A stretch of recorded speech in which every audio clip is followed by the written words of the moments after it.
Welcome to the Tenaroo Foundation's webinar series. This session's topic is Invoices, Transfers, and Cancellations. In this session, I will cover cancellation processes and applying convenience fees. We'll also go through the process of transferring registrations, and then I'll talk about how to read invoices, particularly in understanding the payment history. Before I get into talking about cancellations and convenience fees and all the rest, there is one foundational topic that sets the stage for today's webinar, and that is available credit. I'll be talking more about how credit works in the payments and credit webinar, but since much of what I will be explaining today creates or uses credit, I'm going to give a brief overview of that before we get into today's topics. I'd like to start with a unit that has paid in full for spots for summer camp and now needs to drop some spots. So we go through, and I'll talk more in detail about the cancellation process later, but I'm just going to quickly clear this registration from their account.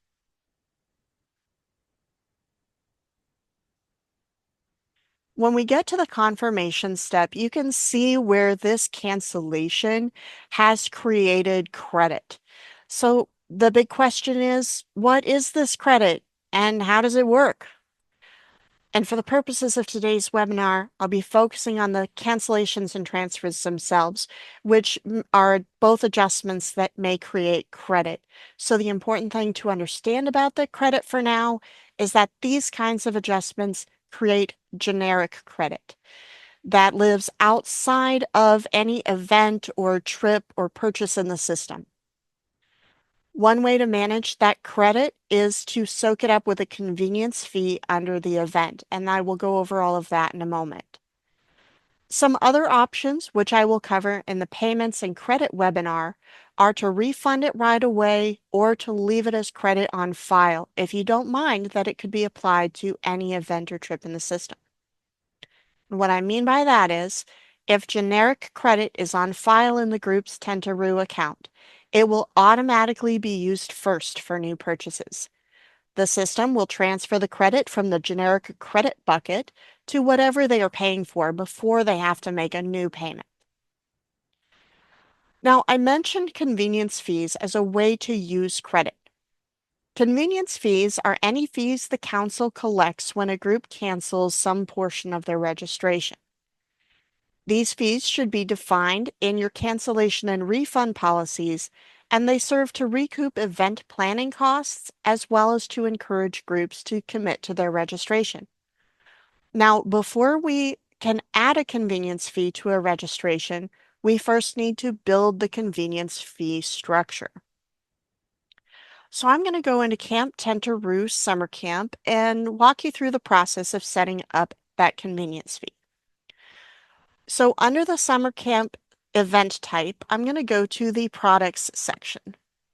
And here we see the products I've already built, and we're going to add a new product, and this one is going to be our convenience fee. So the first step, of course, is to give it a name, and you would give your preferred name for a convenience fee.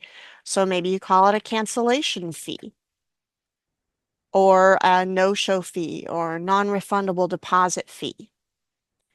Then we're going to make it admin only. So only an admin can see it and select it until it's been added to their account. Or they can see it once it's been added, but they can't see it to add it. Then we set the fee amount, and this is the typical or common amount that the fee is going to be. And this fee can be overridden as necessary when you're adding the convenience fee to a registration. Next, you're going to set the GL account you want to apply this money to. Most likely, this will be the same GL as the event, but it doesn't have to be. Then we create that, and now our cancellation fee is available.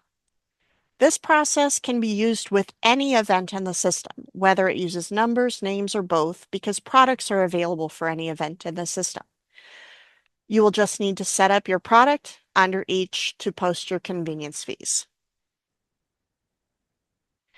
Now I want to go through just a few best practices for handling convenience fees at the council level.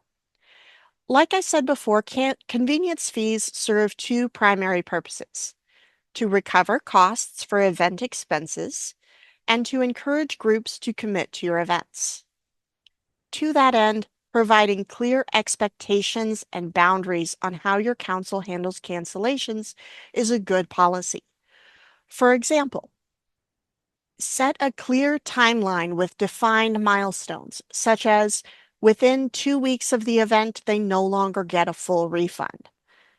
Clearly define how much of a refund they get at each stage and what it is based on. For example, 50-cent refund on the full participant fee. As setting your event to collect at least this amount up front helps when it comes time to enforce your cancellation policies. For longer term registrations like summer camp, you may want to define additional milestones. So you might have a few points where you want to encourage groups to commit and refine their numbers and get their names in. We talked about features to support this kind of a structure in the user accounts and registering for events webinar. Also, once you are no longer granting full refunds, you'll want to prevent self-reductions to registration, so any cancellations need to go through an admin. Then you can apply the convenience fees at the same time as you're making reductions for the group. And I showed those settings in the Building Events webinar. So now that we have a convenience fee product set up, let's go through the different kinds of cancellations and how the convenience fees can be used. So cancellations can come in several variations. First, you could have a reduction, like dropping a single name or a couple of spots, but the group is still going. Then you could have a group that cancels their entire registration and isn't going at all. You might also have a situation where the council needs to cancel or postpone an event for some reason. So let's start with reduced registrations. With this variation, it could apply to one or more elements within the registration. For example, if the event is like summer camp and uses both numbers and names, and all the spots are named, you'll need to remove a name before you can reduce a spot. Those types of removals are covered in more depth in the user accounts and registering for events webinar, and they're covered in the admin manual as well. The example I'm going to use for this webinar is a Just Names event, which is the most common event setup. So I'm going to go now and find Troop 1234G, and they are canceling 2 of their named participants from National Youth Leadership Training. So I navigated to the group directly. I also want to point out that you can use the participants lookup if you know who you're finding, but not necessarily the group they're with. So for example, I know that we are dropping Anita from this registration. So I can also use that to look up Anita's name and go to their registration from here. Now, within this registration, I can use the Manage Registration button and then Cancel. And that would ask me to confirm the change, and then I'll add it to the cart. I have one other scout who cannot attend, so I'm going to go down and cancel their registration as well. All right, now both of those changes are added to the cart. And now that that's done, I want to go down to the products section, and I'm going to add a convenience fee from here. So I want to add a cancellation fee, and my refund policy states that they get a partial refund of 50% of the $500 registration fee. So my product is set to that 50% of $250, and I'm going to add 2 of those for the 2 participants that I am canceling, and complete the wizard to add that change to the cart alongside the cancellation. In the checkout, I want to go down to the payment method section now, and I'm going to set this to add credit to account. And this means that this group will have this money available for future purchases. And check out to finalize the change, and now those two names are dropped and the convenience fees are added. Now let's run through another example where the entire group has canceled their registration. With this variation, all spots, names, classes, and options will be dropped, yet you may still need to absorb some of the credit created with a convenience fee. So for this, I'm going to use a numbers and names event as my example, since that is the registration method most commonly used for summer camp. This is a little more complicated than the just names variation we just looked at, so I'm going to go briefly through each step. So I'm going to use the registrations lookup for Scouts BSA Summer Camp. I'm looking at events for next year, and I want Troop 9G. All right, so opening up their registration, they have a couple of names added and we need to reduce the spots. So the first thing that we're going to need to do is remove those named participants.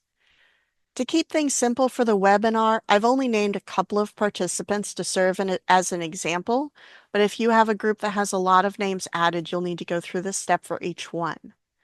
So we cancel each participant just like I did with the Just Names event. And this will clear any registered classes or options. Anything that they have assigned to those names will go away with the name. All right, and now that I have added all of the name removals to the cart, I can launch the numbers wizard and reduce my spots to 0.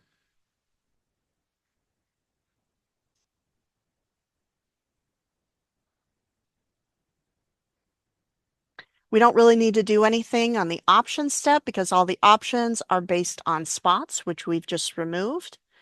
And then under products, I have a couple of things. First, the group has ordered some patches. It's up to each council and camp how you want to handle products the group has ordered when they're canceling their registration. You can cancel the products. You can cancel the product order or not based on your policies.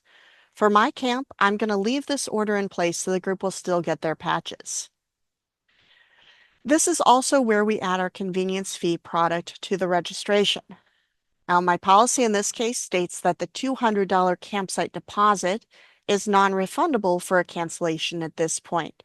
So I'm going to add the convenience fee product, and then I'm going to use the manage button to change the amount to $200. All right, so I've added that change and can continue on. Now, all of these products will remain even if all other parts of the registration have been canceled. So we complete the wizard to add the changes to the cart, and then check out to finalize the adjustment. So I'm again going to add credit to the account, and this is a good point to put a note in about what is happening, but for today I am going to just place this order. Now, once I check out to finalize the changes here, the unit will no longer be registered for the event. However, the group will still be listed on reports since they have products ordered for that event. Their spots and names will be zeros though, and they won't count toward your event registration. My last variant on cancellation is when the council needs to postpone or cancel an event. In this case, the whole event is either moving to another date and you need to cancel some registrations, or the event is called off and you need to cancel all the registrations and return their money. Okay, so let's start with postponements, and I'm going to use the Klondike Derby event type.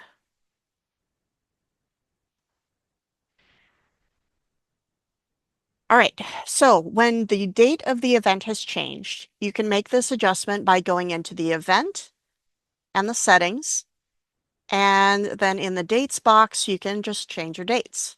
So we're going to move this ahead a week. And everything else here on my dates can remain the same.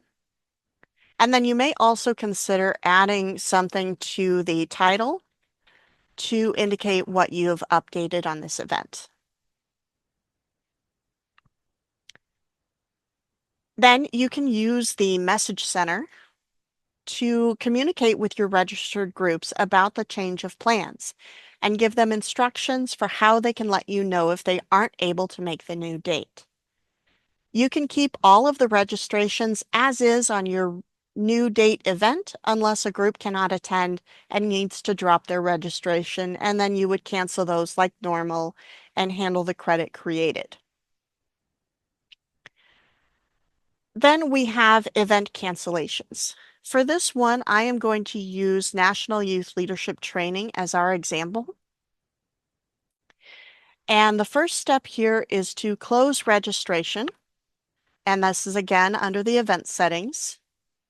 And the quickest way to close your registration is to move the date registration opens to the start date of the event. So that's November 10th.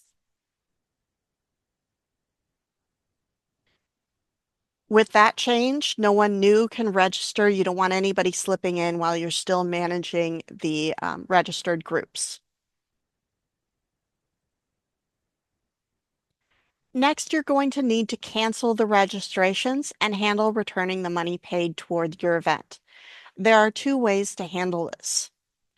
You could go through the cancellation process I showed before, where you cancel each registration to create credit, post refunds, and then you can delete your event. But that's a lot of work, especially if you have a lot of registrations that you need to cancel. So we have another method to show you that. In the events module for the groups, we have a feature where you can quickly unapply all payments that have been made under each registration without going through the whole cancellation process. If the entire event is being canceled anyway, it doesn't matter if there are still registrations built. The important thing is just that the money is backed out so that it can be applied to a different event or refunded to the group.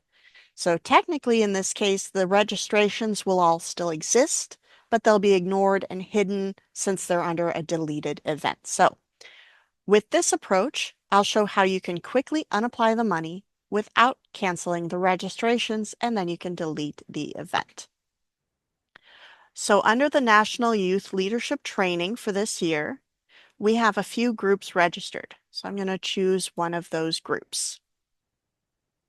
On the registration screen in the financial summary box, you can expand the section under the balance to show how much money has been applied so far. Then you can use the pay other amount field to enter a negative amount equal to that payment amount. Click Save to add that to the cart, and then check out to finalize the change and proceed to the next group. So I'm going to add that credit to the account, and YLT is canceled. All right, and then back to the Select Client tool, I would pick the second group. How much have they paid? $1,900. And we'll put that back on file. And once we check out for this one,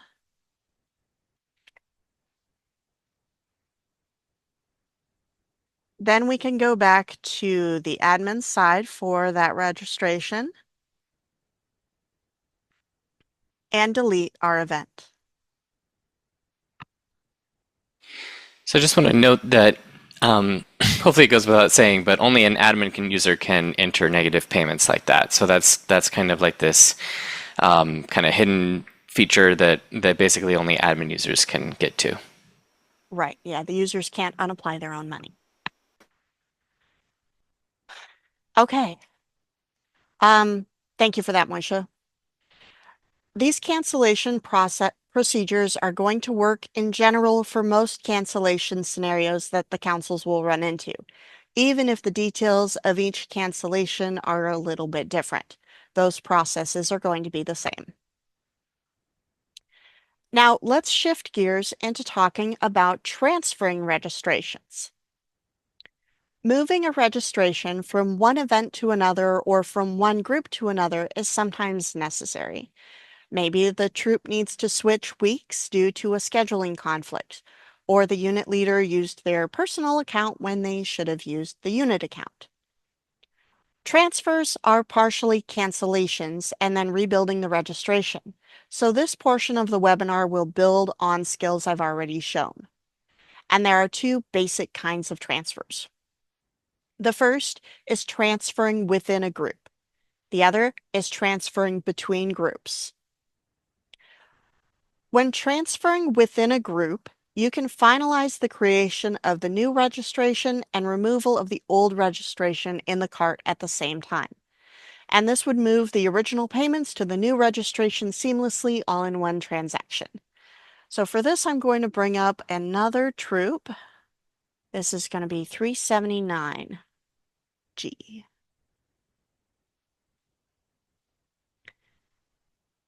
All right, so we are going to move them from week 2 of summer camp to week 1. To get started on this, the first thing you need is the records of what they have registered for. And to do that, we are going to pull up a couple of reports. The first one is the invoice, and this invoice is always necessary for any transfer because it's going to show you what they have purchased, how many spots, products, classes with fees, that kind of thing. And then we also need the participant roster if they have named registrants already, and the class schedule if they have signed up for classes. So it's basically the first 3 reports on this list in the group's in the user interface. Now I'm keeping things simple for this demonstration, so I don't have any named participants or classes or anything yet. So all I need for this particular transfer is the invoice.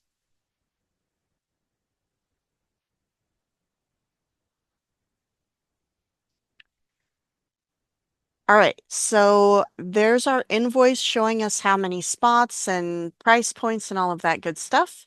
So now I'm going to go back to the groups interface, and like I said, I'm keeping this simple so I don't have the other reports to compare to, but this whole transfer process can also be done with a more complex registration, such as one that has named registrants and class schedules and products. But the more details in the registration, the more likelihood that there will need to be a conversation with the group about any needed changes to class schedules if the original classes aren't available in the new event.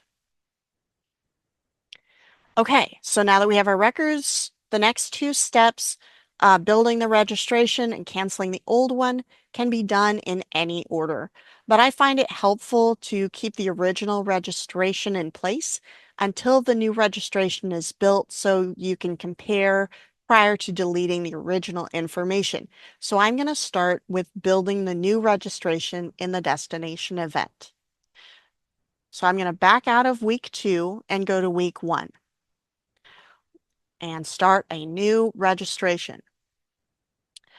So in my original registration, I had 9 base camp, 2 crossover, and 2 adults. So let's add those here. 9, 2, and 2. Oh, wrong one. That wasn't high adventure. That was the adults. Just confirm that. Base camp, crossover, and adults. Okay, yep, that's correct. And then if the group had any notes or the primary contact, you could copy that over as well from the original data. And then back to our invoice, they didn't have any options, so I can skip that step. And they hadn't ordered any products. Now, a quick note on campsites. If the group had entered their preferred campsites, this is one step that cannot be exactly duplicated by an admin during transfer. If you are ready to assign the campsite, you can do so now. Otherwise, the preferred campsite information can be added to the notes for the group field as a reference point for later. All right, and then on the confirmation step, it has the payment amount that's added to the cart, and that matches the amount that the group had already paid. So I'm going to click complete to add this change to the cart, but I am not going to check out yet because we want to add the um, cancellation to the cart before we process the checkout. So going back to week 2, we're going to cancel the whole registration. So again, if you have names, you have to do those first, but here we're just doing spots. So we'll zero these out.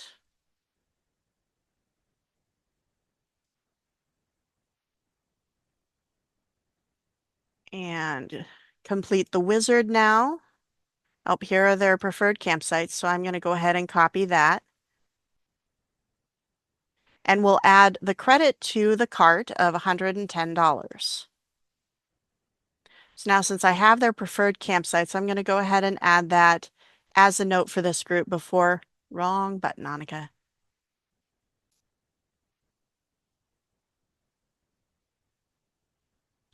I'm going to go back into the numbers wizard, and in the notes for group field, I'm going to add their preferred campsites.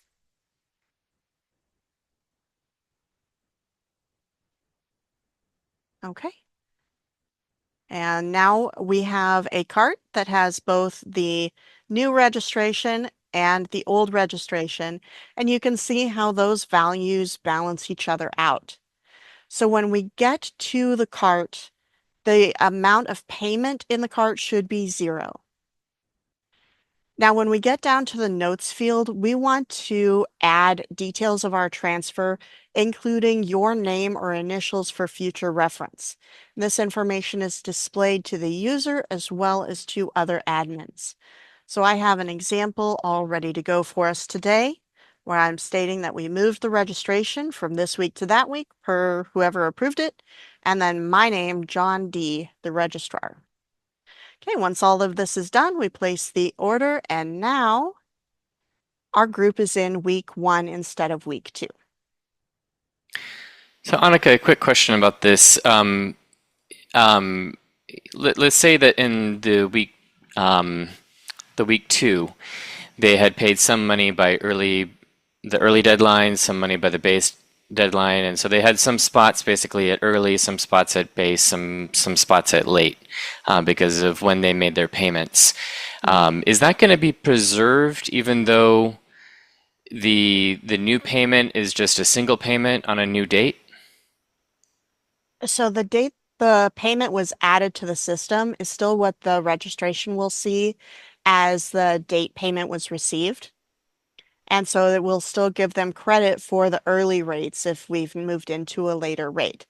Okay. And this applies for an event where you're basing payments on the date paid in full. But Okay. if you're basing rates on the date of registration, there will be some manual adjustments you might want to make to bring everybody back to the earlier rates. The rates that they should have. Okay. Mhm. So I'd like to say a little bit more about that date paid in full case. Yeah, just expanding on what Annika said, the system when it applies credit will actually apply the original payments. It will when you're doing the transfer within the group. That won't really happen when you're transferring to a different group, so that would need to be handled differently. But within the same group, when you're using credit, it will actually go back and apply those old payments that were applied to week 2 to week 1. So you'll still have early payments. You'll still see early payments on the invoice. I think the only gotcha with that is that you might need to run through the numbers wizard one more time to recalculate fees after doing the transfer, just to get it to recalculate and realize that early money has been used to pay. Because when you go through the wizard the first time to do the transfer, it's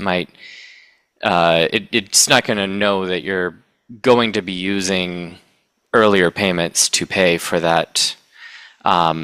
for that registration until you've actually finalized the transfer. So I know it's a bit confusing, but feel free to reach out to us if you have any questions about that. You should find that it will lock in those early base and late fees the same as the original week of camp. I thank you for that, Moisha. Okay, then the other transfer scenario that Moisha kind of mentioned there and that I mentioned earlier is when you need to transfer from one group to another, such as when a unit leader used their personal account when they should have used the unit account. And now you need to get that registration to be with the unit association instead. So I'm going to bring up another group now, and this is going to be a personal account here for Kevin Morabito. Now, Kevin registered his group for summer camp, and we want to make sure that that gets into the proper troop account. When you're transferring a registration from one group to another, the basic steps are the same as the transfer process I just demonstrated. But this method also uses or includes steps to move payments from one account to the other. So the part of that process includes posting a refund to handle the credit created in the group that we're transferring from. I'll be covering refunds in the payments and credit webinar, but for now, what you need to know is that the refund is being used to remove the credit on file from the original group, and the same amount of payment will then be applied to the other group. Just as we did before, we're going to bring up the invoice and, if needed, the participants and classes reports for this group. And then we'll use this as a point of reference. And let's see here. The two, where was I? Then we're going to rebuild the registration with all its details in the destination group's account, cross-referencing the reports and the original registration. So I'm going to open a new tab so I can keep Kevin's account active. And now we're going to bring up the destination troops account, which is 31B. All right. So again, rebuilding the registration could be done after processing the cancellation, but the order doesn't really matter. The important thing is that we are completing all of the steps together. All right, so Kevin had registered his group for week 1 of summer camp, so we're going to add the registration there. And then we need to know how many people. So they had 15 base camp scouts and 2 high adventure scouts.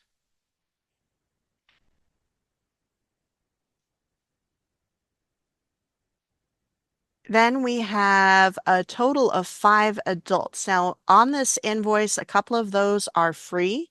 Those are handled automatically in the system. So all we need to enter here under adults is that we have 5. And the free leader ratios will be automatically calculated as we go through. All right, so we're going to copy the contact information over.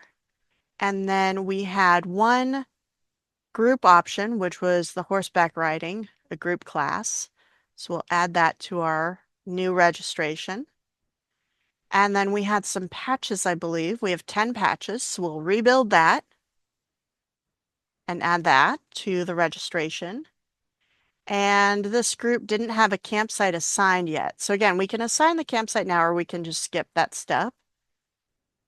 And then the total amount paid or added to the cart here is $585. The group paid $565 though. So we want to transfer the same amount of money. So I'm going to change this payment amount to $565. All right, I'm going to add that to the cart now. And then go to the checkout. All right, so in this instance, instead of having both the cancellation and the refund in the cart at the same time, they're in different accounts. So I will need to process these both through the cart at different times. So we're going to use the @council other payment method here because we're posting an internal payment, if you will. And then I'm going to add a detailed note regarding the transfer. We want to include here the source account as well as the name of the person doing this transaction so that this is there for the group's information as well as our own internal future reference. So here I have that registration and payment for summer camp are being transferred from Kevin Morabito's family account to Troop 31B, signed John D., Registrar. So now that this transaction is placed, we can go back to Kevin's registration and process the cancellation.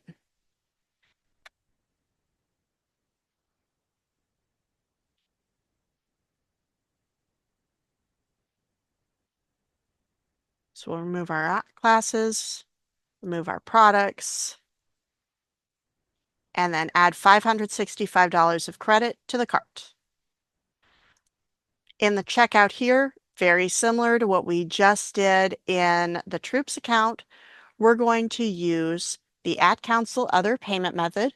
This is posting it as a refund, which the purpose here is just to absorb the credit, so it's no longer available on this account. And then I'm going to add actually the exact same comment in the notes field to inform where this money and registration went to for tracking purposes. And then I will place that order. Now, the original payment records for any online payments or check payments that were received and applied by the council, all of those records will remain in the source account. They will still be here under Kevin's account because we want to know that that's where those payments were received. So this is for accounting purposes that they stay over here. But instead of moving those payments individually to Troop 31B, we're just going to move the total money paid using a credit transfer, and then it's still recorded as a payment for the troop. As Moisha said, there is the one thing where if this money was received during the early time frame and we're now in the base time frame for this group, you may need to do some overriding of fees to grant this group credit for early money. And there are a few ways to do that. I handled some ways to use options in the Camperships and Other Discounts webinar. And then we also have a method, which I believe I will explain in a future webinar, where you can actually backdate the credit transfer payment to give them credit for the early rate. Yeah, so just to mention that a little bit more here is that you could, instead of adding one @Council payment, you could add two @Council payments, for example. So you could add one that's $300 and has an early date on it, override to an early date, and then you could add one that's $200 or whatever, the remainder, and have a different date on that, and that allows you to keep the payments aligned with early, base, and late. So that'd probably be the best method in this case. Mm-hmm. All right. So as you can see, these transfers take a lot of work, or they take some work anyway. So I do have a best practice to share for cases like this where you want to restrict registration to units. Now, the system doesn't have any official restrictions on what type of accounts can register for events. However, there is a way to encourage users to register as their unit. Under the event type settings down in the group and registration section, there is a setting where you can encourage users who are creating a new account to register using a unit account instead of a family account. So you can indicate your default group type and then the default unit type if they select a unit account. Then we have this feature, show group type during account creation. If you turn this off, like we have for our summer camp, and you want to go into that event to create a new account. Let me actually bring up a new profile here. And we go to Great Sky Country, and we're working in Camp Tentaroo Summer account. So we're working in Camp Tentaroo Summer Camp. So let's look at that one. So the very first dropdown, instead of being group type, where you could select family account, will automatically send us into the unit type creation.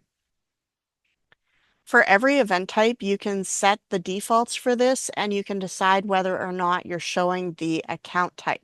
So if you really want to restrict this to units, this is one feature that can help you get there.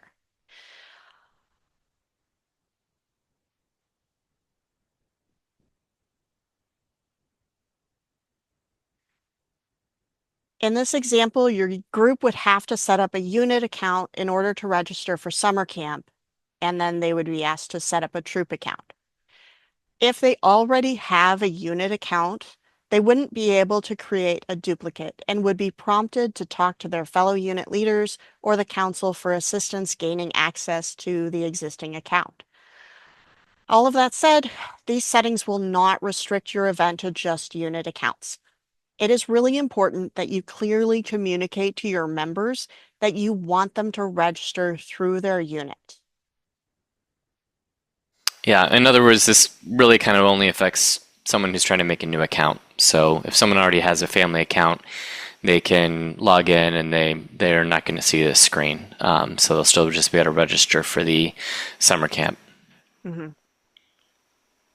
But for someone that doesn't have an account yet, at least they're being encouraged. They can see there that they should register through their unit. Right.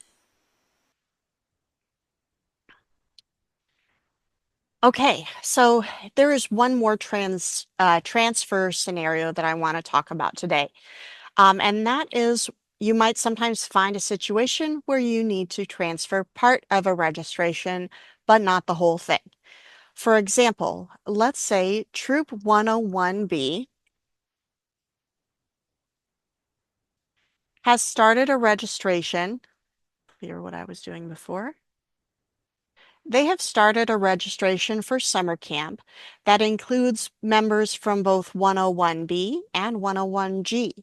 And you need to move the 101G part of the registration to their own account. In this case, you would follow the basic steps I've already mentioned for transferring between groups. But rather than canceling all of the original registration, you would reduce it only by the names, numbers, and payment that are going to the new account and registration. So the main part of this that is different then is splitting the payment.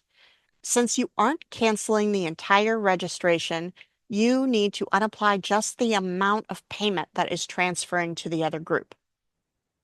To do that, you'll go to the registration summary page, and in the financial summary box, you're going to select pay other amount and add the amount that is transferring to the other group here. So I'm going to transfer half of the payment to my other troop, and I'll add the negative $500 to unapply that. It's in the cart.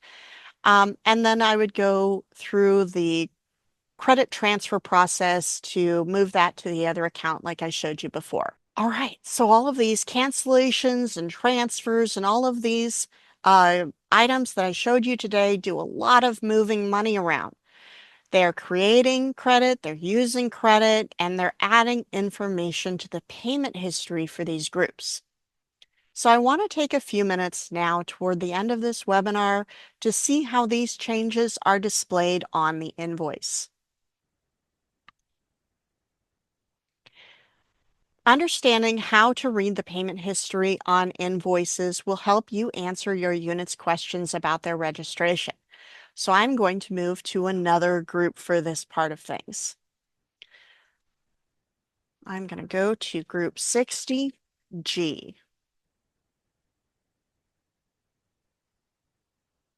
Okay, first of all, to get the invoice, you can do that from the user interface through the reports, download the invoice.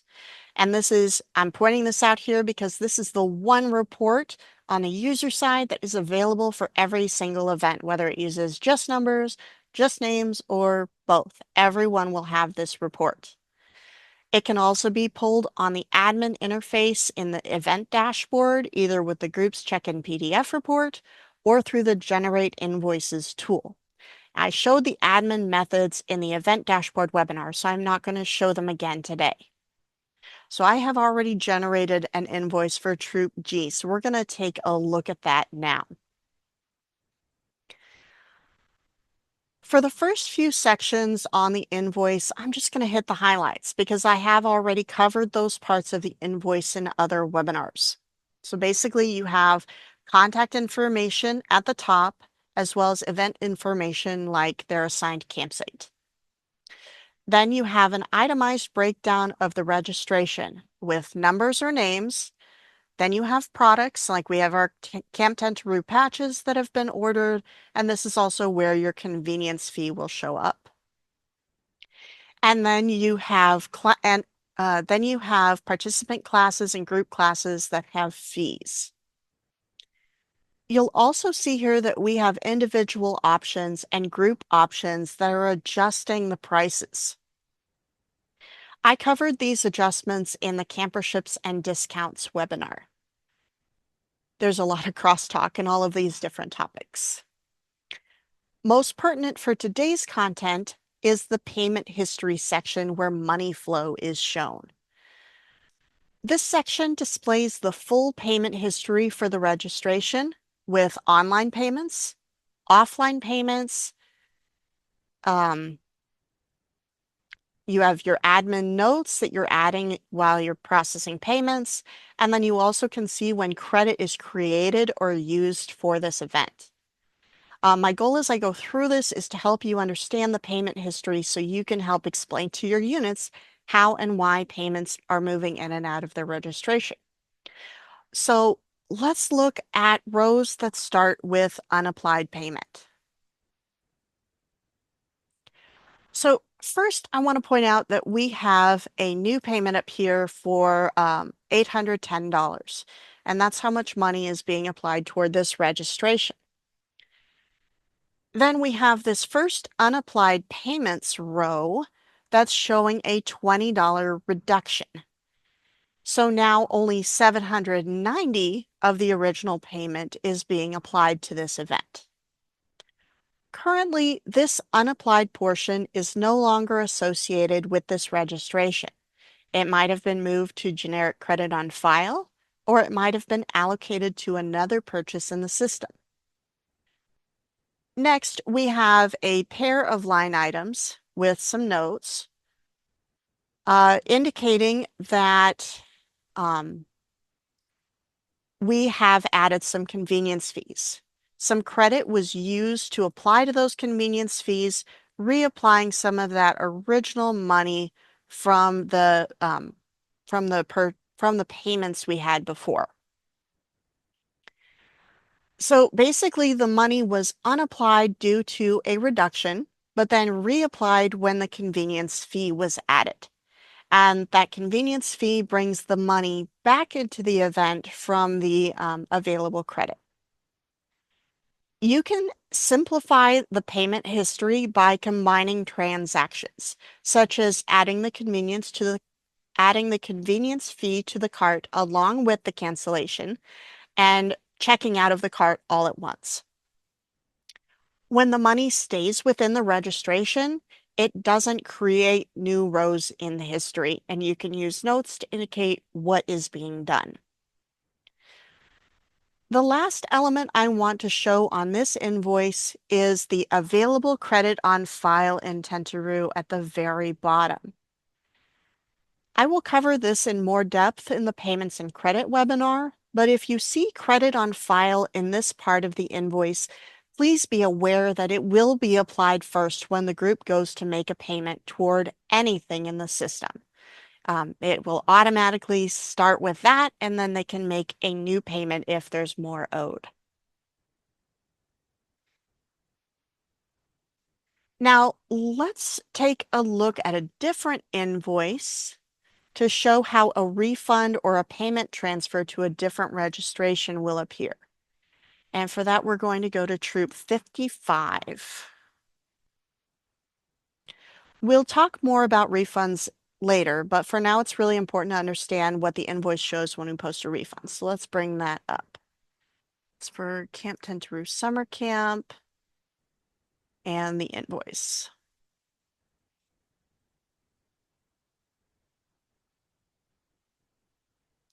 All right, so let's go with on this invoice, we had an event that was paid in full.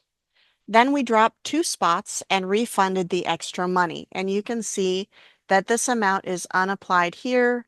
And we had a note that we are issuing a refund for canceling 2 spots. Refunds and payment transfers will always show on the invoice as unapplied amounts. In either case, refunds or payment transfers, the money has left the event. As you perform cancellations, the money is unapplied from the event registration and moved to generic credit on the user's account. Even if you post the refund through the same cart as the cancellation, the refund is still sourced from the generic credit bucket, and the event invoice will only show that money was unapplied from the registration. There's really no direct connection between registration and a refund, so the refund itself won't appear on the invoice. That said, if you add a note in the cart that you are issuing a refund, your note will show on the invoice, but the line item is still only showing that the money was unapplied from the event. You can also add or edit notes later under the group's previous orders in their settings. Finally, the last thing I want to show on the invoice is the deep link to the registration.